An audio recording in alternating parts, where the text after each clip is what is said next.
I did a top 10 list of my favorite 2024 films, and I wanted to get it out as soon as I can. And by the time I did, 2025 had already started, and I thought, well, I finally saw Wicked, so I thought it was the right time to do the list. And I figured well, there were still a few films I hadn't seen, but I was hoping that nothing that would make the top 10, so the list could still work. However, I have seen a couple of films since then, and I feel like I need to make some changes to my top 10 and basically give it another part. Because I saw a couple of films and I feel like my top 10 list would be missing without.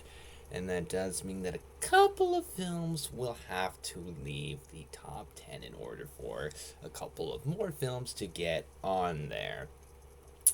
So, what films are leaving? Well, Despicable Me 4, that was number 10. It was kind of just hanging on, and I do think it's a good movie. I like it.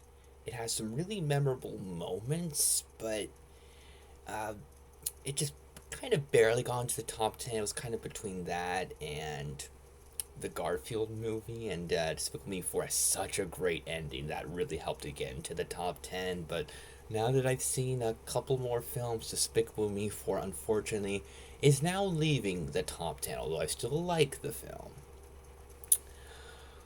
Um, and that means that I have room for a film, but in order to get both films that I want now in my top 10, I have to get rid of another film. And it would seem like I would get rid of Madam Web because that was my number 9. However, I feel like I feel like getting Peter 5'8" out of the top 10, having it be the new number 11. It was a film that was hard for me to really rate, and I felt like I put it. I did put. I believe it. I put in fifth place, and I felt like it was an underrated film. So, what two movies did I see? Well, I did see Sonic the Hedgehog 3, which is my favorite of the Sonic films. And I think I'm going to move Madam Web down to number 10 and then put Sonic the Hedgehog 3 at number 9. Really fun movie, really liked it. Jim Carrey at his best, playing two different characters, so much fun. Best of the Sonic movies, I think 9 is the right placement for it. And I feel like there's a film that with Peter 5'8" no longer being fifth place, I saw a film that I want to put in fifth place. I finally saw Craven the Hunter. I love Morbius. And there is a certain ironicness to me loving Morbius, but there's also a certain unironicness where I think it's legitimately cool. I love vampires. I thought Morbius was so much fun. And I saw Madam Web because I had so much fun with Morbius. And I really enjoyed Madam Web, but Craven the Hunter, even better than Madam Web, although it's hard to dethrone Morbius. Uh, Craven the Hunter, uh, very violent movie, more violent than a movie I'd normally watch, but it's pretty ridiculous and cool in its own way and interesting and very odd. I thought it'd be hard to have a more ridiculous Rhino than the Rhino from Amazing Spider-Man 2, but Rhino and Craven Hunter at least gives the Rhino and Amazing Spider-Man 2 some competition. Wow.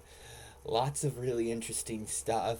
Craven versus his evil daddy, and lots of weird stuff. And it's fascinating. It's bizarre, and I had so much fun watching it. Even though it's more violent than the type of movie I normally watch, it's very much a movie that feels like it's for me. Cheesy, but very self-serious and ridiculous and so much fun, and I want more Sony villain movies. Please, Sony, come back and make more. Oh, Craven, a lot of fun. And Beetlejuice being number 4, that was too low. I think I want to switch Wicked and Beetlejuice. And I think that Wicked is likely a better made movie in a lot of different aspects, but I had so much fun with Beetlejuice. I feel like I was thinking too objectively and not subjectively because this is about favorites. So I think the new top 10 for 2024, number 10, Madam Web.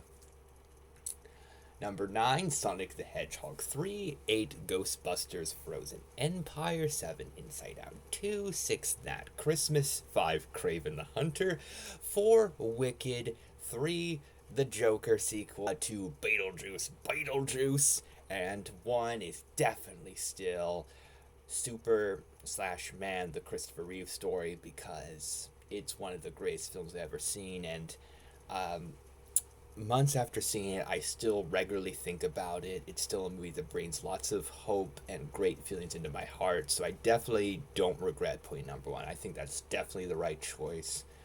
Um,